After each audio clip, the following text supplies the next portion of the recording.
on my way back to Ohio from the Meadows.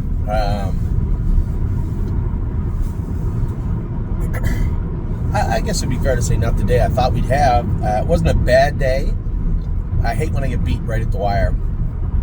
And looks like money. Ronnie, you know, he's so crafty sometimes. He just carried me just enough. Not really to cause interference, but just enough where I had to check looks like money, and he was just beat. Now, to be fair to Ronnie's horse, if he doesn't put that step in down by the wire, he beats me by probably a half length, maybe a long neck at the very least. But looks like money raced good, you know, left hard. He's, I don't want to say he's getting better. He's racing well. You know, a win in 3 seconds in his first 4 starts over here, and quite frankly, you know, just beat a snout today. So raced really, really well. I was happy with him. It looks like he's going to fit well. I'm eager, as I said to Tim, you know, if they start him and like that HL Revenant, if they go up into the Open and the Open doesn't fill, it truly is amazing how much money they're going for in Miami Valley right now. Do you know they have 3, if not 4 classes on the trot and the pace that go for more money with the conversion for sure than the Open at Mohawk. Open trot and pace. 3, if not 4. That's pretty hard to believe. And, you know, money's not going to go down there and win the Open or anything the way he is. He's still a good horse. He feels like he's getting stronger. He feels more confident on that hind leg that he injured. I think, you know, when the horses injure that, when you get soft tissue issues on horses, you know, he's lost a step. That's pretty obvious. I don't have to explain that. But he's still racing well. And it's not like they're going to go too fast for him, right? If you can have him in contention on the last turn, I will say this about him. He trotted the last turn stronger today than definitely the 2 times I'd driven him before that. Aaron drove him last week, and he was first over in the last turn and closing in well also. So racing well, getting stronger, getting more comfortable and confident as he goes. So I think he's going to have a good spot to race in here all winter. And if by chance he gets up a little high and they can't get him in, you know, the odd trip down to Miami Valley certainly isn't going to bother me, and it likely won't bother you with him. Now, I will stop you before you say, why don't we just set him there full time? It's no cakewalk, right? Oddly enough, what happens when they race for a lot of money, they go really fast too, and they get really tough. So we have some good horses that we're watching Miami Valley out of the corner of our eyes. You know, you don't like shipping 3 or 4 hours down there like Irresistible Sun is today. It takes a little bit out of them, and there's no stabling at Miami Valley. So even with Stacy, I think it's a little more than an hour drive for her, which obviously is not a big deal. But we want to make sure we have all the right horses in the right class. Now, we do have 2 Open trotters here right now, and neither of them are in the Open, but I suspect Spitfire Overseas will be getting closer to going in that direction soon enough. And also looks like money, as I said, doing well. Now, not to be outdone was a big race after a little miscue at the gate. He did that to me, the bugger, in Kentucky one day too, coming off the car. You know, it's funny, the race does take the better part of 2 minutes, right? And in that time frame, when he made the break, memory and imagination, when he makes the break coming off the car, I was just trying to hold position. I didn't want to get away 6th. As it turns out, I got away 7th. But I was just trying to hold position with him, and he just put a step in and rolled off. And he did that one other time in Kentucky. And when he did it, my first inclination is, fine, you want to do that? We'll get the hobbles back on. But then he trots the last half in 56-1, last quarter in 28-3, and raced his butt off. That's as hard as you could ask him to race right now. 55-1 is a good mile. Well, looks like Money's class went 54-1. When you factor in the break at the gate, spotting them lengths, very similar miles, right? So I was really, really impressed with Memory and Imagination's race. The break, you just got to let him float out, right? That's all you got to do. I could tell he was a little choppy. Does he need a little vet work done? Maybe, but that's Tim's department. Him and Dr. Stanek are going to have to look at that horse and figure out if he needs a little touch up here and there, or if it was just the track was a little deep and, you know, keep it in mind for next time. That's going to be up to Tim and his crew. You know, if you gave me if we were able to walk it back right now and do it over, he doesn't make a break. I just cinch them up a little bit coming off the car. I get away 5th instead of 3rd or 4th, and who knows what happens. It would be unfair for me to at least not entertain the idea that he beats them up pretty good. But as I said, we don't get to do that, do we? So next week with him, we have a number of horses getting ready and racing right now that can race in a multitude of places. We're slowly getting to a place where I wanted to be. The last 2, 3, 4 years, it's just been an enigma that November, December, January, even into the first part of February, racing has been difficult. Either you're not getting enough racing, or you don't have the right horses for the classes. They're not getting in. That's food for thought for next year.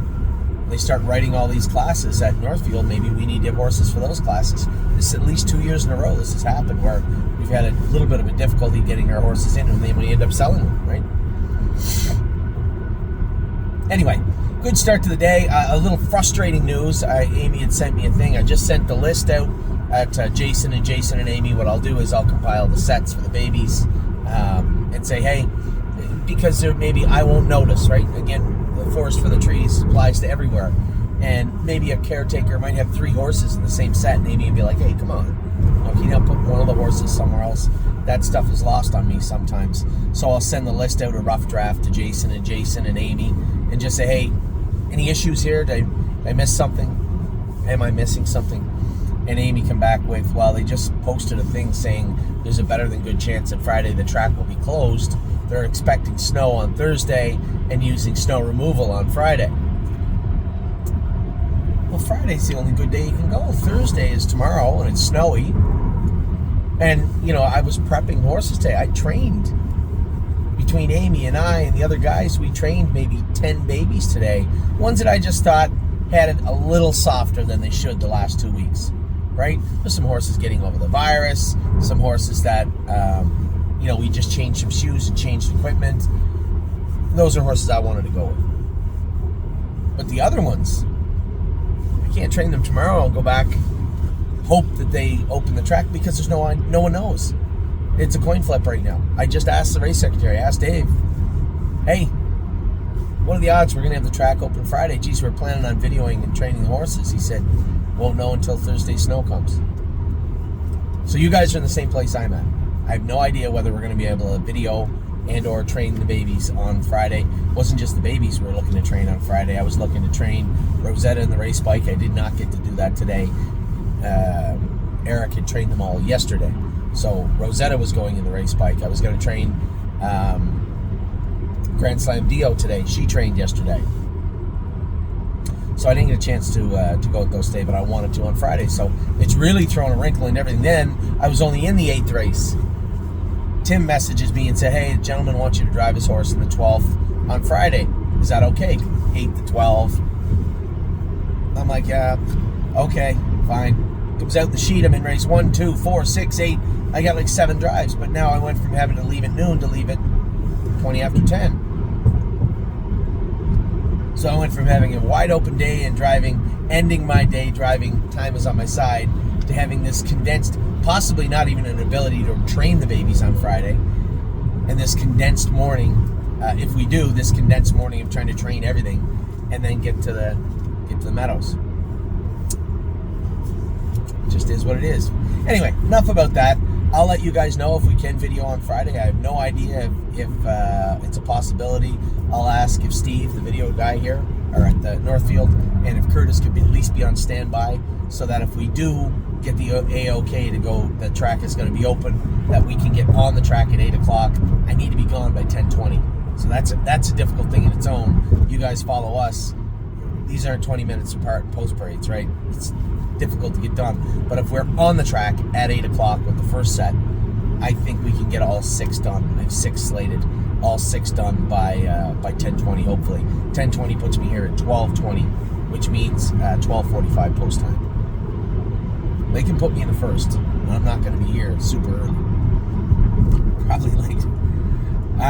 So that's what went on today at the track. I was happy with what I saw training today. Melisandre and Arrowhead trained good today again. Very happy with them. A number of the horses trained, just tightened up for what I anticipated of being Friday's training. I'll go over all that with you Thursday or Friday, regardless. Give you an update on how the babies looked, how I felt they looked, and if there's any issues we need to work on. The only issue is today is Wednesday. We still don't have Cherry's girl and Steady Bolo crowd. They're not going to be going Friday, even if we are going Friday. We got to get those curbs crowd and start to get them cleaned up. So that's the only point of order for today. Tonight we have two, right? We have Lovers Play is in very late, and Leggy is in tonight also. And then, as I said, so is Irresistible Sun. So that's what's on for tonight. Interested to watch some racing on Friday. We have Neptune's first and long-awaited start in North America. That is on Friday evening. Never Lose Felix is gonna. He goes behind the gate again in Ontario. I'm just trying to think. Never Lose Felix, Pennsylvania bred. No, there's two. There's lots of those over here too. So he's in a good spot right now.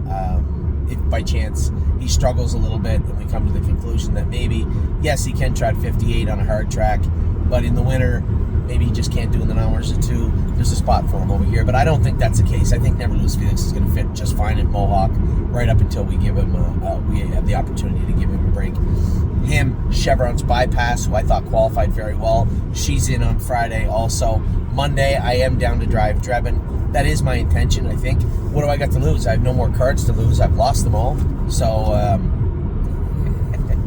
I have my passport. I can't lose that. I don't even know where it is. Oh, it's right there. I was just scared.